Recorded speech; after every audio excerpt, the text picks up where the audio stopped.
बिस्मिल्लाहिर्रहमानिर्रहीम। अस्सलाम वालेकुम दोस्तों, आज असां मौजूद आहियूं गोठ बाज़माल खोसे में। ही तव्हां ॾिसी सघो था ईद नमाज़ पढ़ण खां पोइ साईं अली जी खोसे ऐं सजाद खोसे सां इहे थोरो घुमंदे ऐं सभिनी मोमिननि खे सभिनी मुस्लमाननि खे ईद मुबारक, रोज़ा मुबारक, रमज़ान मुबारक। अॼु जो पहिरियों व्लॉग नालो कयूं था ईद जे ऐं असां हलूं पिया इंटरव्यू ॾियणु। तयारी आहे, थोरो नर्वस बि आहियूं लेकिन थोरी ख़ुशी बि थी रही आहे छो जो बाक़ाइदे इंटरव्यू आहे।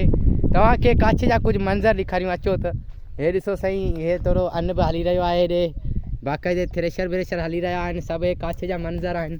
हे ॾिस असां हलूं पिया पंहिंजे ग्राउंड ते जिते असां क्रिकेट खेॾंदा आहियूं। हे तव्हां ॾिसी सघो था असांजो क्रिकेट ग्राउंड आहे जो हींअर बनी थी वियो आहे बिल्कुलु।